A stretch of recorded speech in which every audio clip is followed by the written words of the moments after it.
He said it wasn't just business, it was betrayal. That's a line circulating online after old interviews and resurfaced studio stories started painting a much darker picture of what really went down between Mannie Fresh and Birdman. What was once considered one of the most powerful producer-label relationships in hip-hop history is now being re-examined under a completely different light. And the streets are watching closely. Because when Mannie Fresh finally started opening up about the Cash Money era, he didn't just speak about music. He spoke about money, ownership, and silence. And according to fans breaking down every clip, he may have just hinted at numbers and situations that were never fully explained publicly until now. This isn't just about beats anymore. This is about control. Before the tension ever became public, Cash Money Records was the sound of an era. Late 90s to early 2000s, Birdman and Mannie Fresh were untouchable. Hit after hit, from Hot Boys to Big Timers, the entire Southern rap wave was being shaped in real time. Mannie Fresh wasn't just producing records. He was building the sonic identity of an empire. But behind the glass of the studio, things were never as clean as the charts looked. Because while the hits were going platinum, questions about money, splits, and publishing started floating quietly in the background. At first, it was industry talk. Then it became whispers. And eventually, it became distance. Mannie Fresh has spoken in past interviews about feeling overlooked, undervalued, and disconnected from decisions happening around him. But what changed recently is how direct those reflections have become when revisiting that era. Fans noticed he started using stronger language, not just disappointment, but betrayal. Birdman, on the other hand, has always maintained the image of loyalty, family, and building from nothing. But Cash Money's business history has long been surrounded by lawsuits, contract disputes, and artists claiming they were never fully paid or properly credited for their contributions. And that's where the emotional weight of the story really sits. Because this wasn't just a label deal, it was a brotherhood narrative that the industry still talks about today. Two names tied together in every memory of that era, every studio session, every hit record, every award stage moment. So when Mannie Fresh starts suggesting that the reality behind the scenes didn't match the legacy being celebrated, it doesn't just reopen old business conversations. It reopens the entire history of Cash Money itself. And that's why the internet is reacting so strongly now. Old clips are resurfacing where Birdman calls Mannie family, while newer interpretations question what family actually meant in contract terms. Fans are going back to 106 in park appearances, interviews, and behind-the-scenes footage trying to piece together where the shift happened. Some say it was gradual, a slow breakdown over years of business disagreements. Others believe there was a specific moment when everything changed behind closed doors, and neither side ever fully spoke on it publicly. But the most powerful part of this story isn't even what was said. It's what wasn't said for years.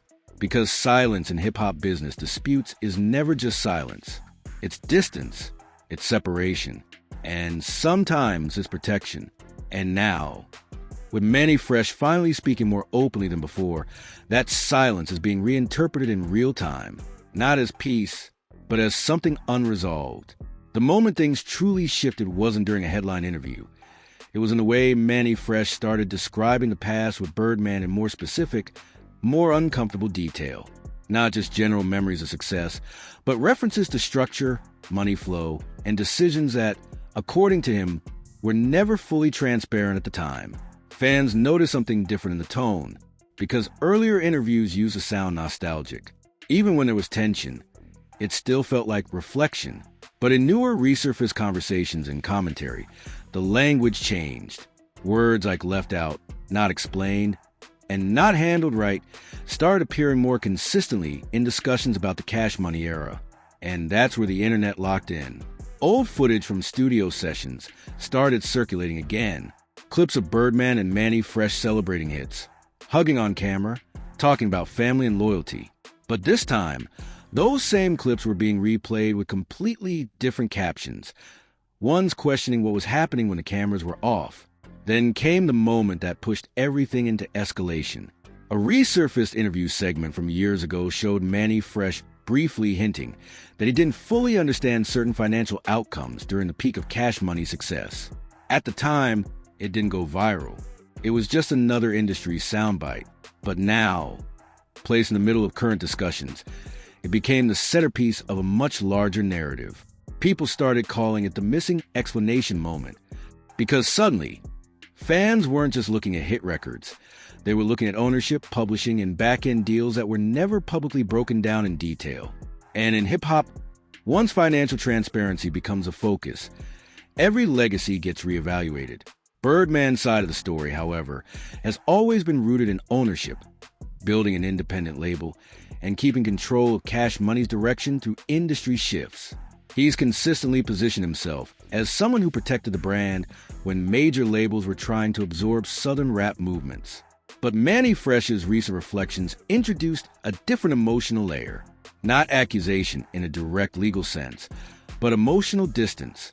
The feeling that what was built together may not have been experienced the same way by both sides.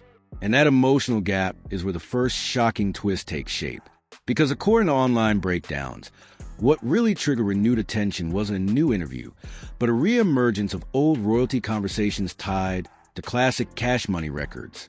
Fans started connecting publishing discussions, producer credits, and long-term residual questions to Mannie Fresh's recent comments. Suddenly, songs like Back That Is Up, Still Fly, and early Hot Boys productions weren't just nostalgic hits anymore. They were financial case studies being re-examined by the audience. And that shift changed everything. Because when fans start analyzing contracts instead of just enjoying records, the entire perception of an era changes in real time. Then came another layer that intensified the situation. A brief, allegedly resurfaced studio anecdote began circulating, suggesting that during the peak Cash Money years, creative decisions and business decisions were often happening in separate rooms, meaning the people making the music weren't always part of conversations about how that music will be monetized long-term. This claim wasn't confirmed by any official documentation, but it spread quickly because it matched the emotional tone of Mannie Fresh's recent reflections. And that's when the narrative split. Some people saw it as a classic story of industry structure during a chaotic era in hip-hop business, where young labels were growing faster than their contracts could properly manage. Others saw it as a deeper betrayal narrative that had never been fully addressed publicly. Birdman, meanwhile, remained publicly consistent in his messaging about loyalty, ownership, and building Cash Money from the ground up. But the internet began reinterpreting even his older interviews through a new lens, searching for hidden meaning in statements that once sounded celebratory. And through all of this, the most important development wasn't a new statement from either side. It was a growing realization that both narratives could exist at the same time. Success and tension, loyalty and disagreement, celebration and unresolved questions. And once that idea took hold, the story stopped being about a single dispute and started becoming about the entire structure of how Cash Money was understood. After the first wave of renewed attention, the conversation around Mannie Fresh and Birdman didn't slow down. It widened. What started as people revisiting old interviews turned into a full-scale breakdown of the Cash Money era, with fans, commentators, and even other artists weighing in indirectly through reactions, reposts, and carefully worded comments. And that's when the escalation really began. A second clip started circulating, this time from a different interview era, where Mannie Fresh discussed the structure of decision-making during Cash Money's peak years. He didn't name anyone directly in a negative way, but he described a system where creative output was moving fast, while business conversations were happening separately, often without full transparency to everyone involved in the music creation process. That single idea hit the internet hard, because it reframed everything. Now fans weren't just talking about missed money or contract disputes. They were talking about structural imbalance during one of the most influential eras in Southern hip-hop. And once that framing entered the conversation, every old Cash Money story started getting reinterpreted. Then came the second major twist. A resurfaced industry rumor, originally buried in old forum discussions and early blog-era conversations, began trending again. It suggested that during the height of Cash Money's success, multiple internal disagreements weren't necessarily loud public conflicts, but quiet separations in decision-making authority that never fully resolved over time. Again, nothing was officially confirmed, but the timing made it explosive, because now it wasn't just Mannie Fresh speaking in hindsight. It was the entire history being re-examined through hindsight. Birdman's role in the narrative also became more complex in the public eye. While he has always emphasized unity, independence, and ownership, fans began revisiting old interviews where he spoke about business control and label structure in ways that now felt more layered when compared to Mannie Fresh's emotional reflections. This contrast created tension in perception, even without new conflict. And that's where the second twist fully lands. Because the story stopped being about disagreement and started becoming about perspective. Two people could experience the same era, the same studio sessions, the same success, and still walk away with completely different understandings of what happened behind scenes. That realization split the audience. One group began defending the idea that cash money structure was simply a product of its time. Fast-growing independent label energy where clarity and documentation often lag behind success. The other group began seeing it as a deeper example of how creative contributors can feel disconnected from the long-term financial results of their own work. Meanwhile, Mannie Fresh's name continued trending alongside older cash money content, especially production credits and royalty-related discussions. Fans started breaking down individual tracks, analyzing producer tags, and revisiting liner notes like they were uncovering hidden history. And in response, Birdman's legacy discussions also resurfaced, focusing on how Cash Money built one of the most recognizable sounds in hip-hop history while navigating an evolving industry landscape. But despite all this noise, neither side entered into a new public back and forth. And that silence created space for interpretation to grow even further. Because now the audience wasn't just watching a story unfold. They were reconstructing it from memory, interviews, and fragments of commentary pulled from different eras. And in that reconstruction, certainty started to disappear again, leaving only questions about what was fully understood at the time and what was only being fully understood now. Once the conversation around Mannie Fresh and Birdman hit the wider internet, it stopped being just a hip-hop history discussion and turned into an emotional debate about fairness, credit, and legacy. What made it spread so fast wasn't new information. It was a feeling that people were finally reevaluating an era they thought they already understood. On Twitter, the reaction split immediately. One group of users defended the Cash Money legacy, pointing out how the label changed Southern hip-hop forever, and arguing that business structures in that era were never as transparent as they are today. The other group focused on Mannie Fresh's emotional tone and recent reflections, saying that no amount of success should erase questions about how contributors were treated behind the scenes. Reddit threads became even more detailed. Users began breaking down discographies, analyzing production credits, and comparing publishing data from different albums. What started as nostalgia posts about early 2000s hits quickly turned into long discussions about ownership splits, industry norms at the time, and how much producers were typically paid compared to revenue those records generated. On YouTube, commentary channels turned the situation into full documentary-style breakdowns. Old interviews were re-uploaded with new titles, clips were slowed down, and specific phrases were highlighted as if they were hidden confessions. Even neutral statements were reinterpreted to the lens of the current narrative, which made the entire discussion feel heavier than a standard retrospective. In fan communities, the emotional reaction was more personal than expected. People weren't just debating facts, they were debating loyalty. Some fans treated Cash Money as untouchable history that should be celebrated without revision. Others felt that revisiting these conversations was necessary to properly understand how the industry has evolved and who may have been left out of the financial picture during that evolution. Meanwhile, within media spaces, the tone stayed noticeably cautious. Radio hosts and interviewers discussed the legacy of Cash Money in general terms, but avoided directly engaging with the renewed tension between Mannie Fresh and Birdman. When the topic did come up, it was often framed historically rather than as an active conflict, which only added to the audience's curiosity. Because in hip-hop culture, when people avoid directly addressing something that's trending, audiences often assume there's more beneath the surface than what's being publicly acknowledged. And that assumption kept the story alive. Even more interesting was how quickly the discussion started expanding beyond just these two names. Fans began comparing the situation to other producer-label relationships in hip-hop history, using it as a reference point for how creative contributors sometimes get reevaluated years after success has already passed. That comparison cycle made the narrative bigger than just cash money. It turned it into a broader conversation about credit, ownership, and how the music industry documents success versus how it remembers contribution.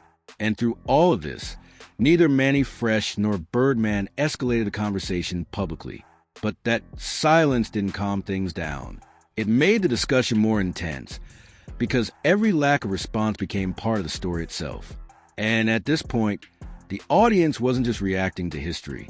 They were actively rewriting how they understood it. By the time the conversation reached its final stage, the story had already moved far beyond Mannie Fresh's original reflections. What the internet was now debating wasn't just what happened between him and Birdman. It was whether the full truth of that era could ever really be reconstructed from memory, interviews, and fragmented industry narratives. And that's where the final twist begins. A new angle started circulating online, not from a fresh interview, but from a resurfaced pattern people noticed across multiple old discussions.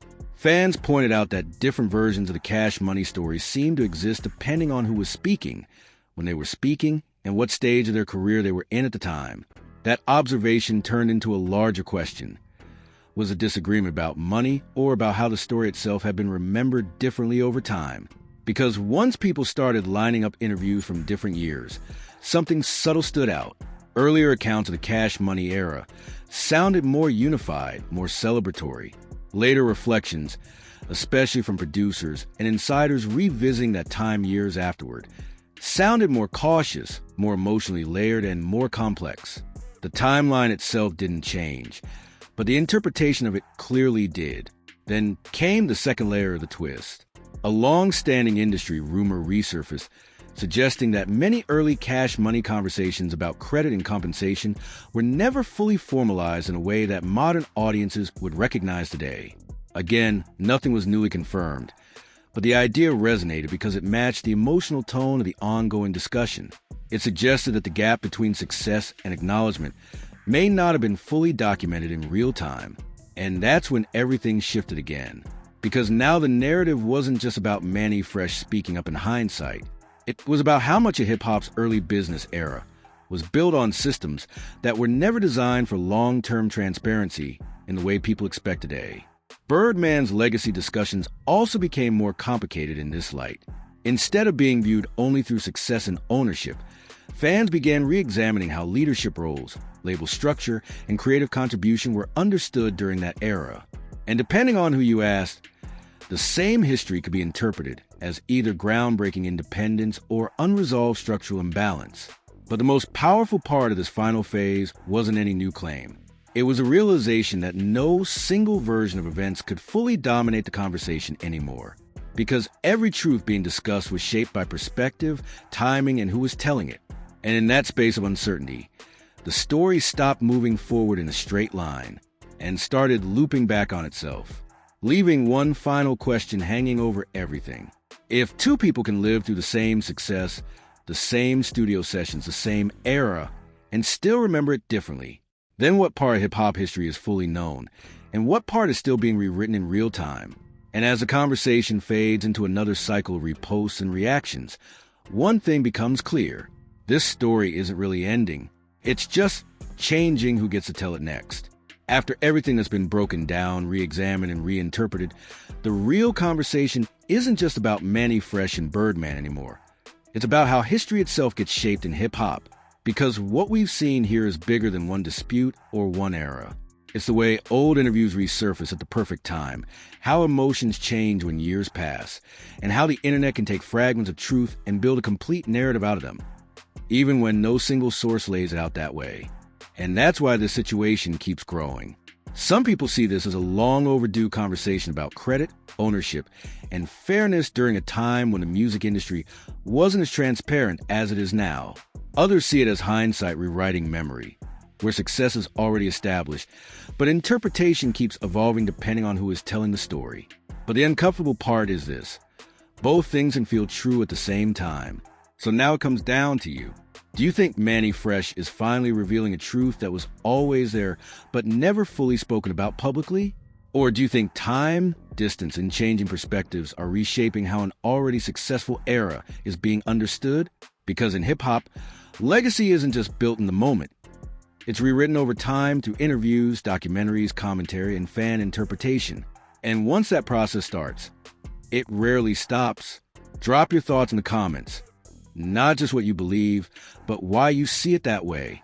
Because at the end of the day, the loudest story isn't always the most accurate one. It's the one that survives the longest in conversation.